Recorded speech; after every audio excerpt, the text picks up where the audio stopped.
আপনি কি সফলতার ঠিক আগে হাল ছেড়ে দেবেন?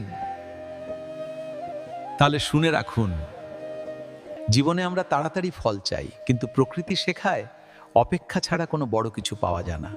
ধৈর্যই সাফল্যের প্রথম শর্ত। ক্ষিপ্রং ভবতি ধর্মাত্মা শস্যচ্ছান্তিং নিগচ্ছতি।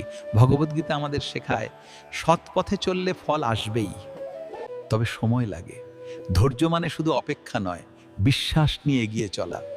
অনেক সময় আমরা মাঝপথে হাল ছেড়ে দিও, কারণ ফলাফল দেরিতে আসে, কিন্তু প্রতিটি সৎ কাজ ধীরে ধীরে আমাদের জীবন বদলে দেয়।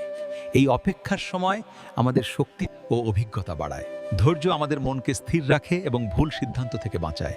যে ধৈর্য ধরে সে কখনো সম্পূর্ণভাবে ব্যর্থ হয় না, কারণ সে প্রতিটি বাধা থেকে কিছু না কিছু শিখে নেয়। ধৈর্যই মানুষকে ভিতর থেকে শক্তিশালী ও পরিণত করে। শেষ পর্যন্ত এই ধৈর্যই তাকে সাফল্য ও শান্তির দিকে নিয়ে যায়। অপেক্ষা করো, কিন্তু থেমে যেও না, কারণ ধৈর্যের ফলই সবচেয়ে মধুর। এমন আরও অনুপ্রেরণামূলক বাণী পেতে আমাদের পেজটি অবশ্যই ফলো এবং সাবস্ক্রাইব করুন, আর অনেক বেশি শেয়ার করুন।